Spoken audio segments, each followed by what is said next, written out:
When referring to high gas prices, the White House keeps calling it Putin's price hike, but Republicans say that's not accurate. Here's what Senator Lankford said. This is not a result of Putin's war. This is a result of Biden policies, and everyone knows it. The national average today is about $4.20 compared to around $2.90 just a year ago. The gas price hiked to $3.50 before the war started 2 months ago. Biden is spurring record amounts of emergency oil reserves. Democrats are also calling for less fossil fuel to get out of this situation. Republicans have a different solution. There is a way to produce more American energy. There is a way to be able to bring prices down. More than 20 states are considering gas tax holidays and rebates. But so far, only Georgia, Maryland, and Connecticut have suspended the state gas tax. When it comes to where we're at and where we're going in terms of domestic energy production and the cost of fuel moving forward, we spoke to CEO of Domestic Energy Producers Alliance, Jerry Simmons. Here's a look. Jerry Simmons, thank you so much for joining us on the Capitol Report again. My pleasure, Steve. Jerry, I want to talk to you obviously about oil and energy, a major issue in the United States right now. When it comes to the overall big picture, whether it's lowering the cost for the American people at the pump, how important is it to have an oil or energy, a fossil fuel friendly administration, and what impacts does it actually have? It has huge impacts. I believe that we're seeing that now. The current administration, and I regret that I don't have quotes to read to you, but if you go back to Joe Biden, the candidate, over and over again, he said, we're going to do away with fossil fuels. We're going to end oil and gas. And again, as we all know, on the first day, he X'd out the Keystone XL pipeline. He stopped leases on federal lands. All of those things, they all kind of fed into and led into a really bad 2020 for the domestic oil and gas industry. So as he was coming into his administration, we were seeing shortages as we were coming out of the pandemic, and the U.S. industry wasn't able to kind of pick up that slack and run with it. We've been told that the administration, again, now wants us to produce more in this country. That's only happened in the last couple of months when things got very dire with Ukraine and Russia and the invasion there and the sanctions against Russia and no more importing of that, what was it, 6% of our consumption daily. So it's just been very recent that the administration has come around and asked domestic producers to produce more, after they had already asked the Saudis and the Venezuelans and maybe even the Iranians to produce more. And by tapping into the U.S. oil, even if other countries want to continue their same amount of production, doesn't that ultimately answer the question of supply and demand and would potentially bring prices down? It should, absolutely. And we made, as an organization, DEPA made that argument in 2015 about lifting the crude oil export ban in this country that had been in place for about 40 years. What we said was having that U.S. production, because of the shale revolution, we had an excess of production. Having that on the world market would stabilize prices. And actually it did up until this last year. So Jerry, just switching gears a little bit here, a lot of our elected officials throughout the country, either on the state level or federal level, are suggesting different ways to offset and ease the burden. One example is in California, the governor, instead of reducing or cutting back the fuel tax, wants to offer debit cards for $400 per household per vehicle to ease the burden. Is that a good long-term solution to this problem, in your opinion? Absolutely not, in my opinion. I think California is a great example. Just a few years ago, and I wish I could tell you the year, Californians were importing, I think it was less than 10% of the oil that they consumed, and mostly in transportation. And today I think that numbers are like 68%. And most of that oil is coming from Saudi Arabia via tanker. So they're floating boats from the Middle East to the west coast of this country to refine a product so that Governor Newsom can not have the production in California, which makes no sense at all. So the drivers in California, when they pull up and they pay $6 a gallon, they can thank those policies for that. That's a direct relation to that. And to offer somebody, you know, a debit card for $400, that's a pretty short-term solution. I mean, what's it going to cost to fill up? If you're a plumber or a carpenter and you've got a Ford F-150 to get to work in, what's that going to cost you? $200 to fill that thing up, a 55-gallon tank. So, you know, that's a drop in the bucket. So yeah, it's a short-term solution to a very serious problem that needs to have policy changes, I believe. That's my opinion. Jerry Simmons, thank you. Okay, thanks. A new bill is aiming to promote accountability and transparency in federal courts, including the Supreme Court. The 21st Century Courts Act requires full disclosure of travel and hospitality-related gifts. Democratic Senators Whitehouse and Blumenthal, as well as Representative Hank Johnson, introduced the bill. The court is now allowing its members to accept personal hospitality. I put the word personal in quotes because it's allowed to accept personal hospitality from people the justice has never met at commercial resorts and facilities.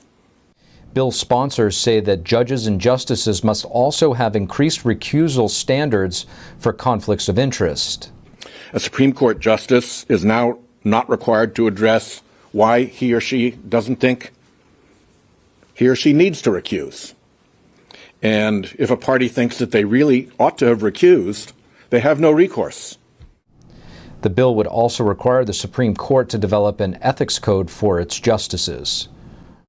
President Biden signed into law the Postal Service Reform Act of 2022. It's a sweeping bipartisan bill designed to overhaul the United States Postal Service. All right, it's official. All right. The USPS has been suffering a net loss year after year.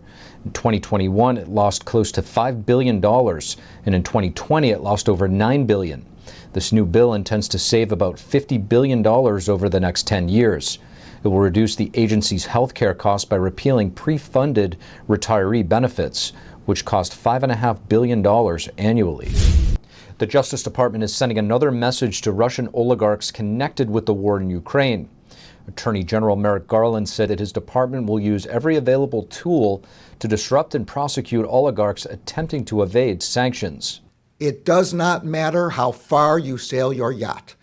It does not matter how well you conceal your assets. It does not matter how cleverly you write your malware or hide your online activity. The Justice Department will use every available tool to find you, disrupt your plots, and hold you accountable. Garland announced an indictment charging Russian oligarch Konstantin Malafeyev with sanction violations. The indictment alleges the oligarch used his network of allies to acquire and run media outlets across Europe. The Attorney General also announced that the Justice Department is disrupting a global botnet linked to Russia's military intelligence agency. Garland says that thousands of network hardware devices have been infected, but the Justice Department was able to detect and disable the botnet before it could be weaponized. Florida Congressman Byron Donalds has been warning of the treachery of the Chinese Communist Party. Not too long ago, we had a chance to ask him about the dangers of the Russia-Ukraine war, leading to closer ties between Vladimir Putin and Xi Jinping. Here's a look at what he had to say. Do you fear that this may have pushed Russia closer to China, who is an even greater adversary, if you will? Well, first let me say Russia has been tied with China for a very long time because Russia understands that they are not really a threat to us, but them combined with the Chinese, they definitely are. Secondarily, I'm going to say that what's happened here has been actually happening for about a year now. Vladimir Putin just didn't wake up and say, hey, I'm going to invade. He's been talking about this for a couple months now. Why do you think there's been troops on the border of Ukraine, 75,000, 80,000, 85,000, 90,000? This has been a buildup over months, if not almost a year at this point. So we shouldn't be shocked that this has occurred. When Afghanistan fell, our adversaries saw the weakness of America in that moment. And they just started devising their plans, understanding that they were saying, like, look, we have weakness in the White House.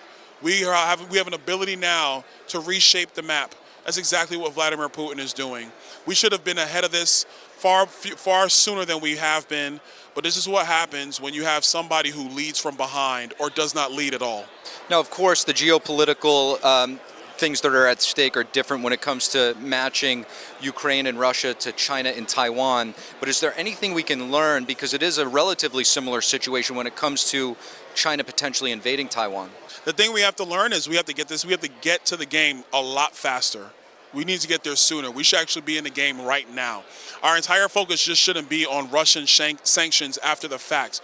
It needs to be about what are we going to deploy and how are we going to assist Taiwan with a Chinese government who is actively looking to take them over. Why would they fly 9 planes over their airspace the other day? Why would they do that? Unless they're trying to see what the response would be from America. And if there's going to be no response from America because we're too concerned about putting in sanctions that are too little too late, then the Chinese are just going to move and be more aggressive. This stuff, it really isn't that hard. As a freshman member of Congress, that's what's most frustrating, because, I mean, when it comes to geopolitics, this is about strength and the ability to wield it and use it, and the ability to talk toughly to your adversaries when need be. We don't have that in the White House right now, so I'm actually very concerned for Taiwan. We need to be standing with them and sending clear messages today, right now, that we're going to do everything in our power to defend them. Now, Congressman, just switching gears real fast here. When it comes to the issue of critical race theory, we saw that it was a very, compelling issue in the Virginia gubernatorial race. You have the 2022 midterms coming up. Do you see this playing a critical role? I think it's going to play a role. It's still going to play a role, but the couple key things are going to play bigger roles than even CRT. One is going to be inflation in our economy. This is something that didn't have to happen. This was done by radical overspending by Joe Biden and the Democrats. Number 2 is going to be COVID policy and the complete rejection of the American people of out-of-control, top-down, authoritative COVID policy by the Democrats. Number 3 is going to be safety in our streets. Listen, if you can't have safe streets and a safe community, you can't do anything else. And it is without question that the Democrats took us down this radical road of defunding the police, and when it backfired in the communities of America, the American people have responded vigorously. That's why they're reversing course right now. I think those are going to be the big 3 things that are going to lead into the midterm elections. But it starts with the radical overspending in Washington and, frankly, the lack of leadership and the tone deafness of this administration and of the Democrat Party to the American people. Congressman Byron Donalds, thank you. Anytime. Thank you. The U.S. government on April 5th stopped all shipments of a COVID-19 treatment, and the government ordered healthcare providers not to use the drug. The drug is a monoclonal antibody called sotrovimab. The FDA says that data so far indicates that the drug does not work against COVID variant BA2.